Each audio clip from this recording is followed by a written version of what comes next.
চলুন শুরু করা যাক ভাষার রান্নাঘরের এক গোয়েন্দা গল্প। আজকের এই রহস্যময় রেসিপির গল্প শুনতে শুনতেই আমরা শিখে নেব দারুণ কিছু ফ্রেজাল ভার্ব। তাহলে আর দেরি কেন, চলুন এই সাসপেন্স আর স্বাদে ভরা অভিযানে ঝাঁপিয়ে পড়া যাক। বুঝলেন, বড় বড় রান্নার জগতে শুধু একটা গোপন রেসিপি ঠিক করে দেয় কে হয়ে উঠবে তারকা আর কে হারিয়ে যাবে। আমাদের গল্পটাও ঠিক এমনই এক রেসিপি নিয়ে, যা কিনা পুরো রান্নার ইতিহাস বদলে দিতে পারে। তো এই গল্পের দুই মুখ্য চরিত্র। একদিকে আছেন আমাদের নায়ক, সৎ আর অসম্ভব প্রতিভাবান শেফ আস্ক ফর, আর অন্যদিকে আছেন খলনায়ক, লোভী আর ধূর্ত শেফ ক্রাই ফর। বুঝতেই পারছেন, রান্নাঘরে এবার ভালো আর মন্দের একটা জম্পেশ লড়াই হতে চলেছে।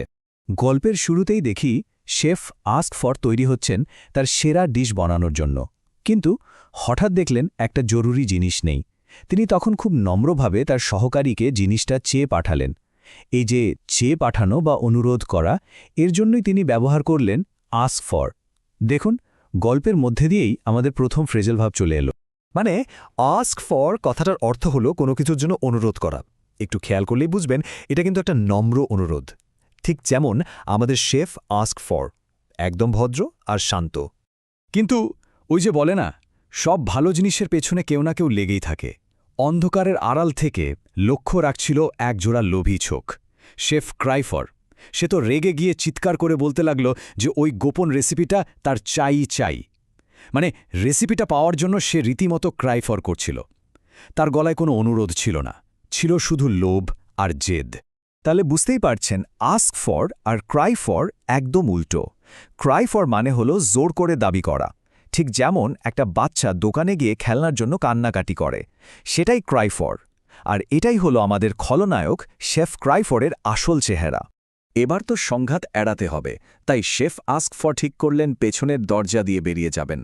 তিনি পেছনের দরজা দিয়ে পালানোর চেষ্টা করলেন, বা বলা যেতে পারে he decided to go for the backdoor. আর ওই লোভী ক্রাইফরের কি হল? শেষ পর্যন্ত চুরি করার অপরাধে তার শাস্তি হল। একেই বলে হ্যাং ফর হিজ থেফট, মানে অপরাধের জন্য শাস্তি পাওয়া। খলনায়ক তো গেল, কিন্তু গল্পের মোড় এখানেই শেষ নয়। শেফ আস্ক ফর স্বস্তির নিঃশ্বাস ফেলতেই হঠাৎ দেখেন, আরে ওই অমূল্য রেসিপিটা তো নেই। ব্যাস, শুরু হয়ে গেল আবার টেনশন। তিনি পাগলের মতো রান্নাঘরের চারদিকে সেটা লুক ফর করতে শুরু করলেন। লুক ফর মানে হলো খোঁজা। এবার শেফ আস্ক ফরের মাথায় সন্দেহের মেঘ জমতে শুরু করল। প্রথমে মনে পড়ল, আরে তার সহকারীকে তো গুদামের দিকে যেতে দেখা গিয়েছিল, মানে he was seen to make for the warehouse. তখনই ভয়টা মনে ঢুকল, কেউ কি তাহলে রেসিপিটা চুরি করে নিজেকে বড় শেফ বলে চালিয়ে দেবে? মানে উইল সামন pass for a great chef? এসব উল্টোপাল্টা চিন্তায় তিনি আর থাকতে না পেরে ঠিক করলেন পুলিশ ডাকবেন, অর্থাৎ হি decided to send for the police. কি বুঝলেন? যে শিষ্যকে তিনি এত বিশ্বাস করতেন, সেই কি তাহলে বিশ্বাসঘাতক? শেফ আস্ক ফরের মনের মধ্যে একটা বড় প্রশ্ন ঘুরে বেড়াচ্ছে। পুলিশ এলো এবং আসল ঘটনা সামনে এলো, আর সেটা শুনে তো শেফ আস্ক ফর অবাক।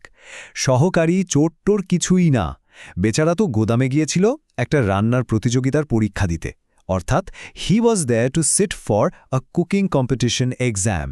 ঠিকই শুনেছেন, সিট ফর মানে পরীক্ষায় বসা বা অংশ নেওয়া। আসল গল্পটা হচ্ছে, ওই সহকারী ছেলেটা নিজের স্বপ্নের পেছনে ছুটছিল। তার উদ্দেশ্য ছিল একদম ঘাঁটি, ঠিক তার রান্নার মতোই। সত্যি বলতে কি, ওই ছেলেটা সবসময় সততা আর নিষ্ঠাকে প্রতিনিধিত্ব করত। ইংরেজিতে বলতে গেলে he would always stand for honesty. আর জানতে চান, এটাই ছিল তার রান্নার আসল জাদু। তো স্ট্যান্ড ফর মানে হলো কোনো একটা বড় আইডিয়া বা আদর্শের প্রতীক হওয়া, যেমন আমাদের জাতীয় পতাকা আমাদের দেশের প্রতীক, ঠিক তেমনি ওই সহকারীটা ছিল সততার প্রতীক। এবার শেফ আস্ক ফরের পালা। অনুশোচনায় তার মাথা হেট হয়ে গেল। তিনি বুঝতে পারলেন কি বড় একটা ভুল তিনি করে ফেলেছেন। নিজের বিশ্বস্ত সহকারীকে তিনি চোর ভেবেছেন। ইংরেজিতে বলতে গেলে he had wrongly taken his assistant for a thief. আর এটাই আমাদের গল্পের শেষ ফ্রেজাল ভার্ব, টেক ফর। এর মানে হলো কাউকে ভুল করে অন্য কেউ ভেবে নেওয়া। দেখলেন তো, একটা ছোট্ট ভুল বোঝাবুঝি কি বড় ঝামেলা তৈরি করতে পারে। যাই হোক, শেষ পর্যন্ত রহস্যের জট খুলল। তবে চলুন ঝটপট আরেকবার দেখিনি আজকে কি শিখে ফেললাম এই গল্পের মধ্যে দিয়ে। মনে আছে তো? শেফ আস্ক ফরের নম্র অনুরোধ আস্ক ফর, ক্রাই ফরের জোর করে দাবি ক্রাই ফর, আর একদম শেষে শেফের ভুল করা টেক ফর। আশা করি এই গল্পটা সবকটা ফ্রেজাল ভার্ব মনে রাখতে খুব কাজে দেবে।